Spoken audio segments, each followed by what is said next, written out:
So for today's video, we're going to be discussing Gwiz's online transformation. At the end of the day, it's just personal growth, but people consider personal growth to be astounding nowadays. So let's start with a little bit of an introduction. Gwiz is a content creator from Canada who has made a variety of videos stemming from ASMR to room tours, fashion hauls, food diaries, and vlogs.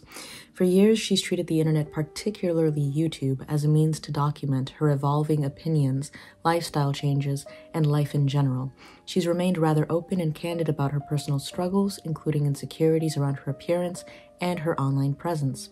She's always struck me as a simple girl reaching out online to connect with similar-minded people, especially since she's expressed struggling with anxiety and being rather introverted in real life. I personally love her content and have been a fan of both her vlogs and ASMR for years. Okay, we'll do the other side now. Yeah. Looking straight ahead. Yeah, blink whenever you need to. Gwen used to express common mainstream liberal opinions like supporting abortion, buying into the plastic surgery hysteria, identifying as a feminist, and dabbling in lesbianism. She wasn't raised religiously and was pretty much subject to the world's influence in whichever way it flowed. She was quite open about her politics both in her ASMR and vlogs, but she was never a leftist.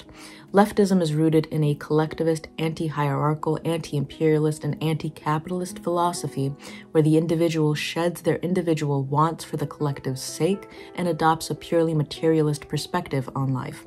Most self-proclaimed leftists are not leftists, but rather the degenerate spawns of a declining capitalist system. These self-proclaimed leftists, whose entire identity subsists off pure capitalism, are literally just useful idiots for the current establishment to further destroy actual communities based on families, faith, and neighborhood ties. Unfortunately, Gwiz fell down the slippery slope of liberal feminism, which promotes women sexually objectifying themselves as a means to empower themselves. This philosophy preys upon mentally unwell and traumatized young women, validating their harmful ideas about reality instead of encouraging them to value themselves and their bodies and reassess their perception on reality. The further down you go in this path, the more unwell you're going to feel psychologically, emotionally, and even spiritually. The feeling you get when you're dead inside is pretty much your spirit inside of you going to sleep and feeling like they don't have to wake up.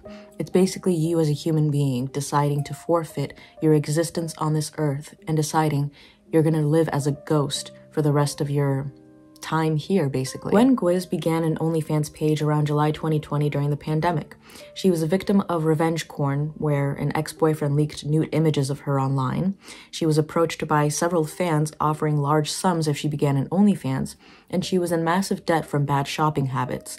So naturally, she reasoned starting an OnlyFans wasn't a big deal. However, she does emphasize that above all, the money was her ultimate goal because she lived a very consumerist lifestyle. Once again, consumerism is antithetical to leftism. She also explained how she normalized pornography and prostitution through the content she'd consume from podcasts with prostitutes discussing pornography as if it was a normal subject. Newsflash, it's not. If we lived in a moral society, most women would grow up understanding how damaging pornography and prostitution is on a fundamental level. However, the social norm nowadays condemns criticism against the sex industry as being quote-unquote anti-woman and praises women who prostitute themselves as quote-unquote boss babes. OnlyFans, especially during this time, marketed itself as a more explicit version of Instagram, where established creators could just sell bikini photos or Instagram content instead of posting them for free on Instagram. However, this narrative slowly shifted as the platform became more and more lewd. She was one of the few women among millions of creators who made a lucrative earning on the website, keeping in mind that OnlyFans as a website also made a good amount of money off her and other girls' exploitation. Due to this financial ease, she took a break from YouTube. However, over time, she soon realized the truth of what making this type of content does to a person, regardless of how normalized it is in society or not. In order to make this type of content, you have to be emotionally broken, psychologically fractured, and/or materially driven. The term selling your soul definitely hits the nail on the head when it comes to OnlyFans and other type of sex industry work. And that's why there's such a deep revulsion against any type of prostitution, or worse, John's buying sex from women who otherwise would not want to perform sex for them.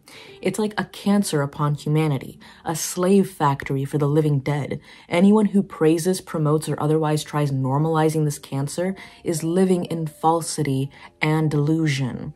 You are objectifying yourself. That means you are not a human being with agency anymore. You are expected to perform sex or incite lustful thoughts in strange men as their sexual object. That is intrinsically and inherently part and parcel with low self-esteem. OnlyFans hires engineers, marketers, etc., to actually provide the labor, actually provide the service in which women sell themselves as objects for men who pay OnlyFans for that service.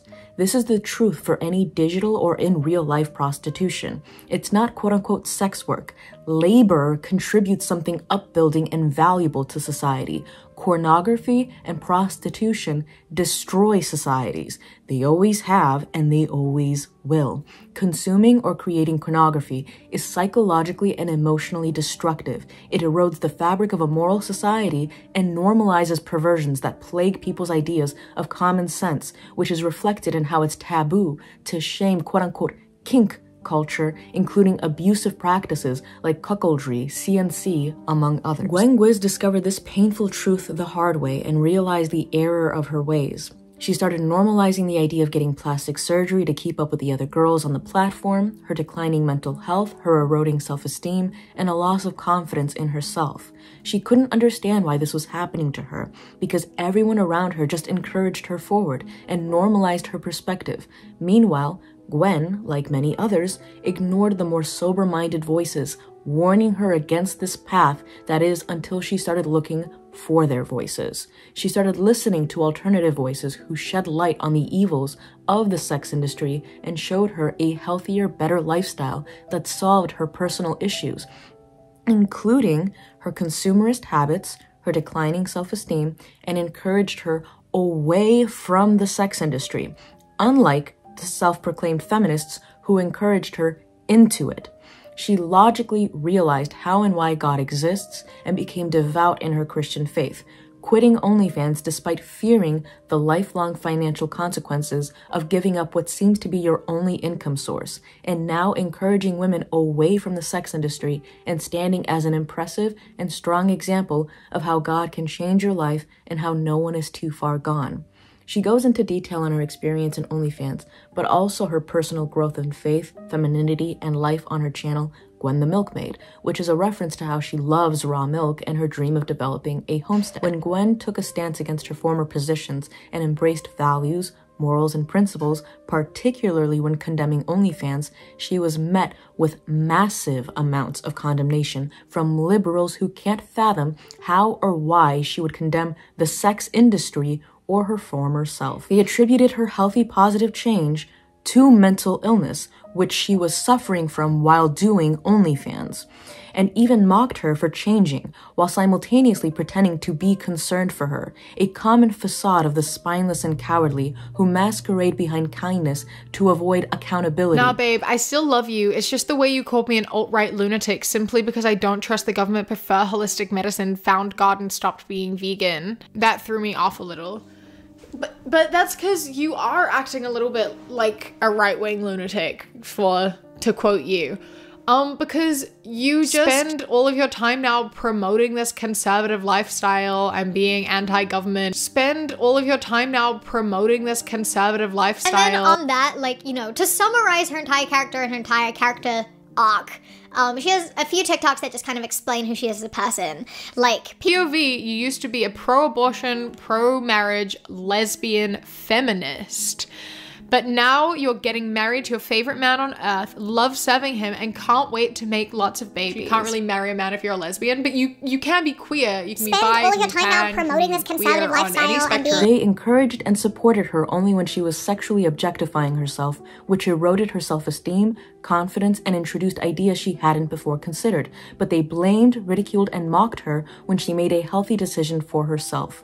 Mocking a woman for making a healthy and socially conscientious change is the definition of problematic behavior. Liberal feminism only seeks to make women into sex objects or other equally obtuse, dangerous, and delusional concepts, since self-destruction is the ultimate will of the individual. Anyone who encourages degenerate behavior or even normalizes it is fundamentally delusional and actually dangerous. But, just like Gwen, anyone can change their life and seek a healthier, more positive direction if they just accept how to truly love themselves. And no, truly loving yourself doesn't mean buying anything, having sex with anything, drinking anything strong, etc.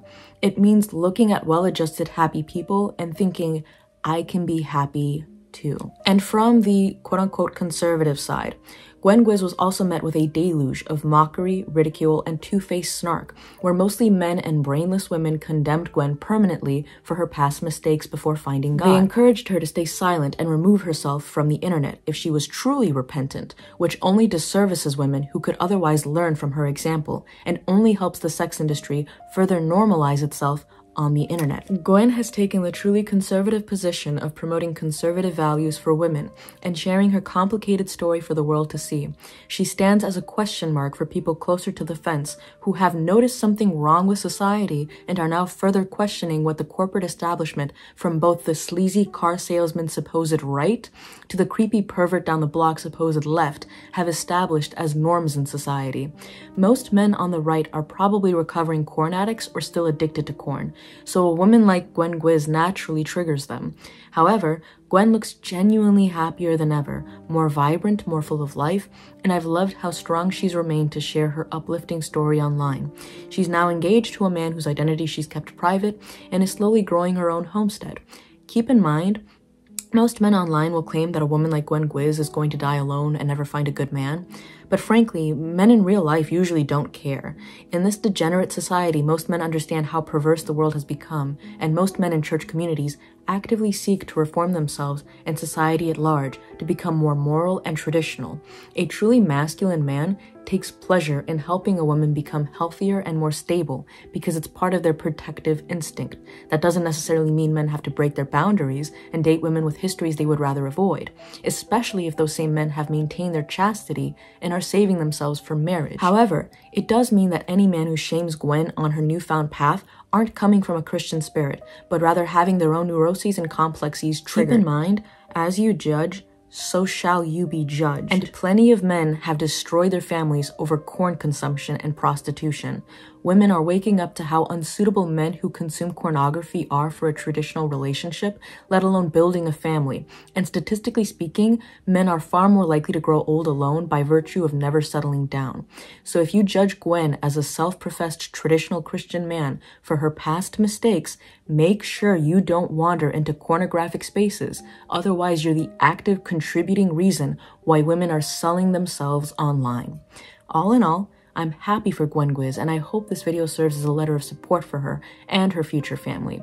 She's a very intelligent, beautiful, and brave woman, and I hope more voices start defending and encouraging her forward. Her testimony is the true activism we need in this world.